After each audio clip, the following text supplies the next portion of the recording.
Oh, 2 videos in 1 week? I hear you saying, Agni, you're really stepping it up. Well, no, not really. But we do want to bring you something special for Father's Day.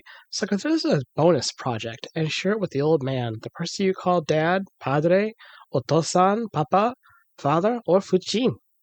I release a new project every week, Thursdays at 3 Pacific. I need you to like, subscribe, and ring my bell so you can see everything we've got to offer. And leave a comment. We welcome the respectful feedback and look forward to interacting with the community.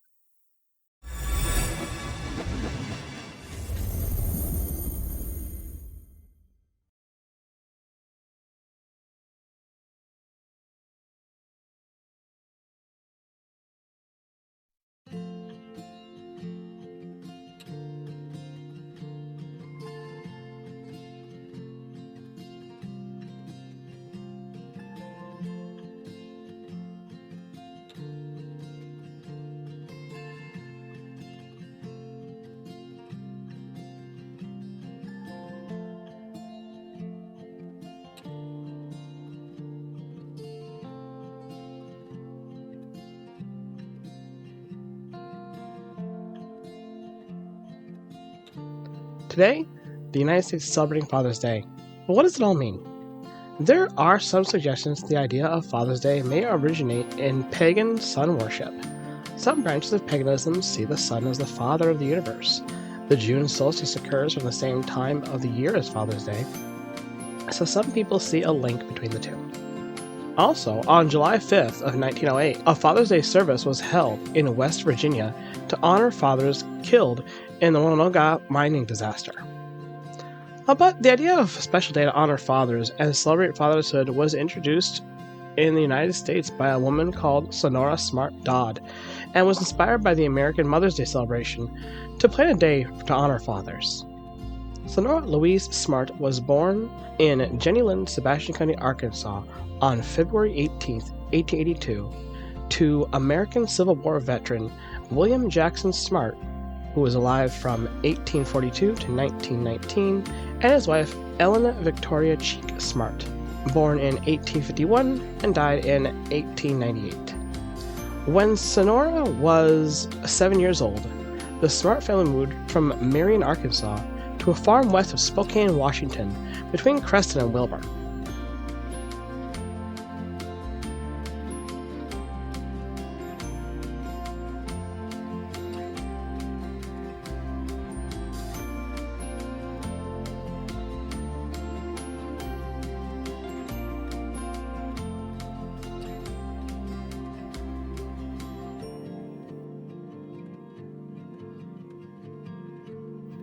When Sonora was 16, her mother died in childbirth with her sixth child. Sonora was the only daughter and shared with her father William in the raising of her younger brothers, including the new infant brother Marshall. Sonora Smart married John Bruce Dodd, one of the original founders of the Ball and Dodd Funeral Home, and had a son, John Bruce Jack Dodd, born in 1909, the exact year that she was campaigning to make a holiday for fathers. Wow, imagine that from John's point of view. I really hope he was appreciative. Smart held her father in great esteem. While hearing a church sermon about the newly recognized Mother's Day at Central Methodist Episcopal Church, Sonora felt strongly that fatherhood needed recognition as well. She approached the Spokane Ministerial Alliance and suggested her own father's birthday of June 5th as the date of honor for fathers. The Alliance chose the third Sunday of June instead.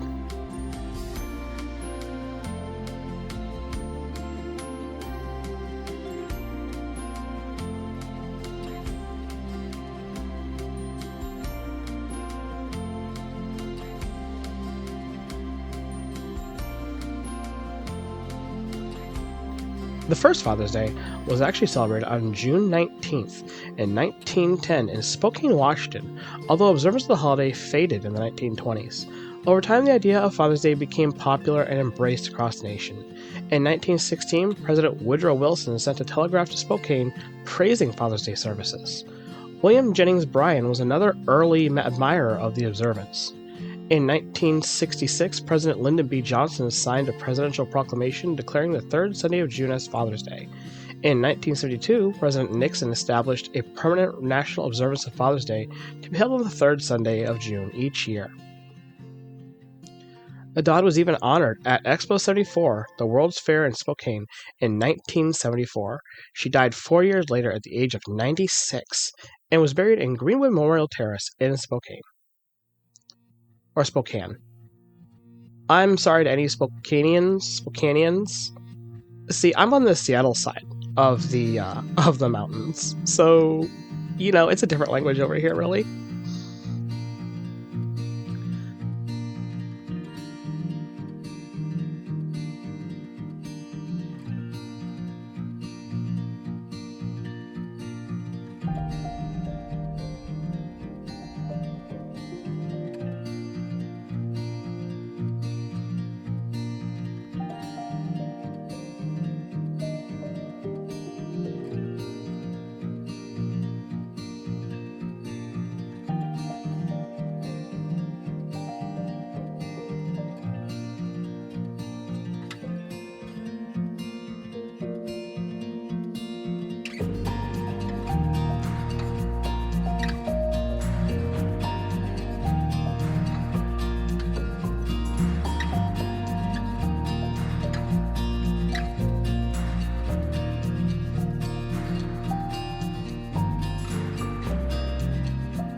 The celebrations in the United Kingdom and other countries are thought to have been inspired by the American custom of Father's Day.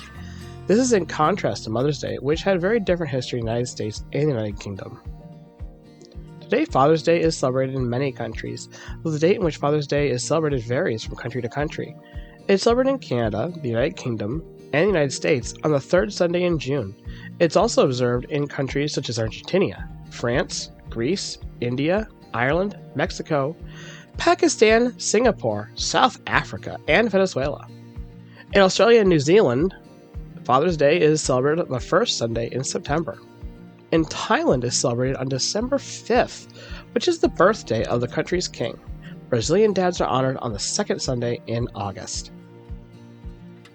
Father's Day in India is a relatively new concept, but it's celebrated in similar ways as in the United Kingdom or the United States, although on a smaller scale. There is a greater awareness of Father's Day events in metropolitan cities and bigger towns due to the greater exposure of people to the Western cultures in these areas. In Mexico, Father's Day is referred to as Dia del Padre, where many families get together, prepare meals, and distribute gifts to fathers or father figures.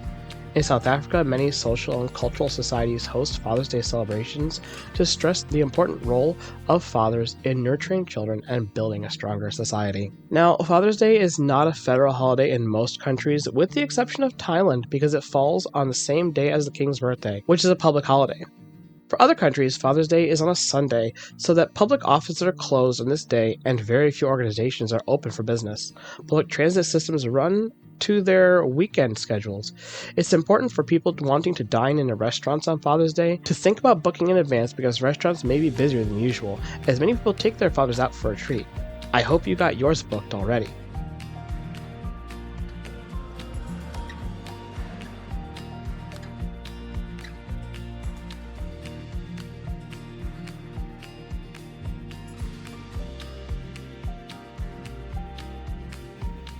On Father's Day, many people make a special effort for their fathers or father figures.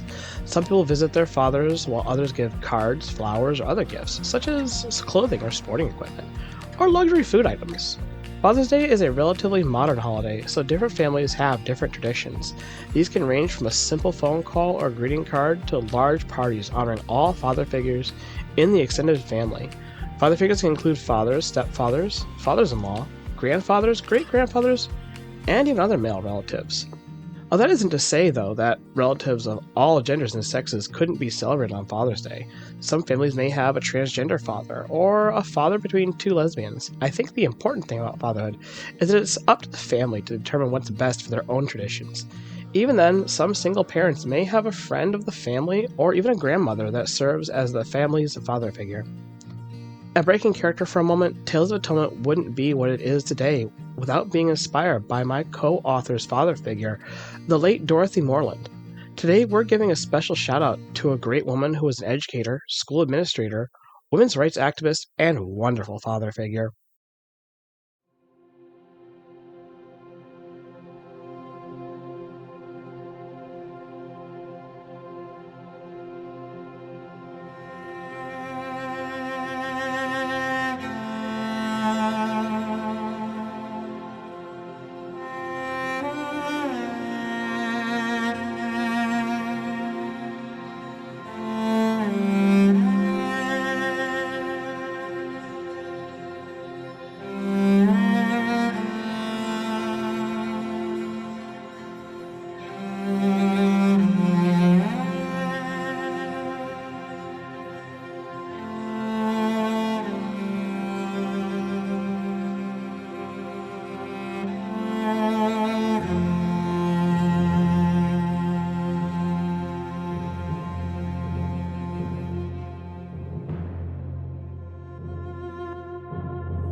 So, what makes Timothy such a great dad?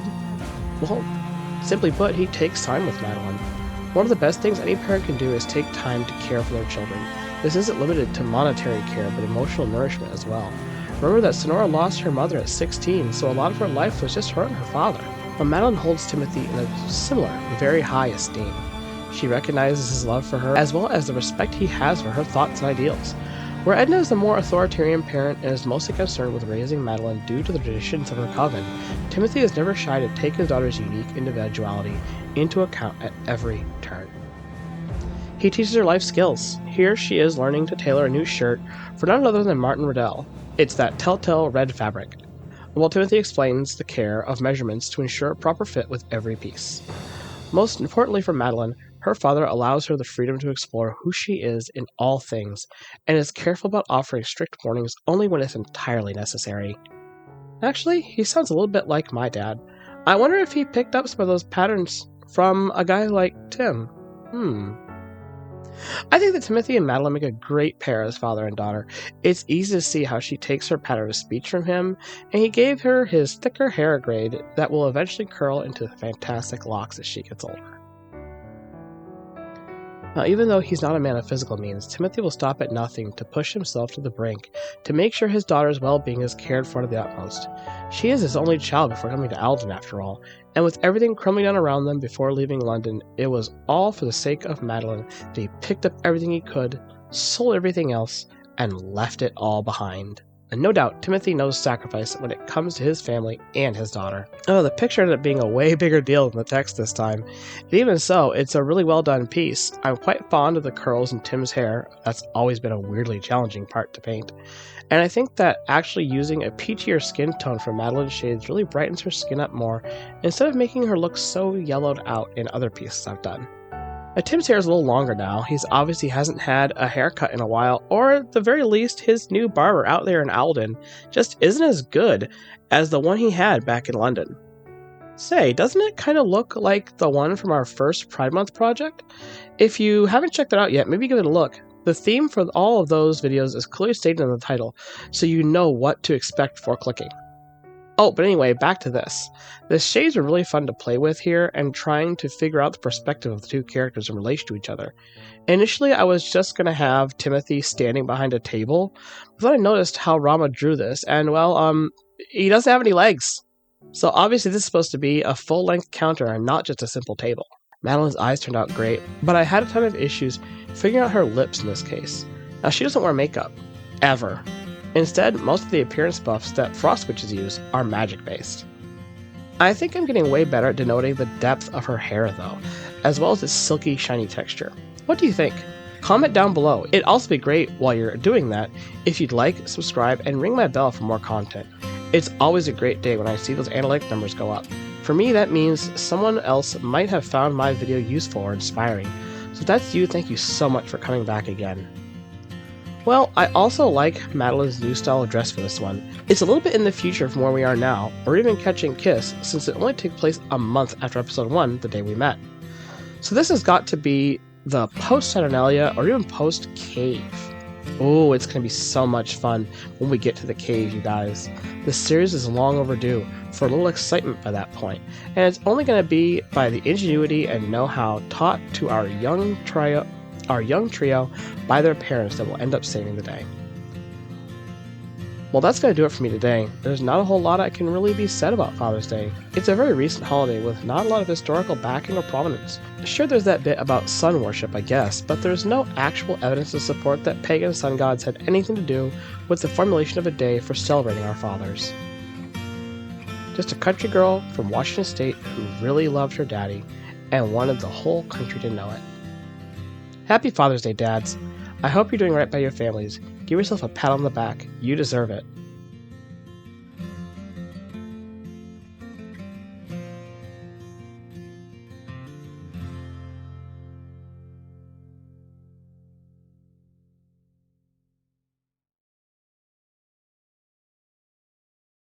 And that's that. Well, it was a fun little project at least. Like, subscribe, and ring my bell. I'll have another project this upcoming Thursday as part of our ongoing Pride Month marathon. And not to mention that Catching Kiss is still in the works and should be available at the end of this month. Your support helps us greatly in getting these projects and episodes out to you faster, so please consider visiting the Patreon link included in the description and check out the tiers we have to offer.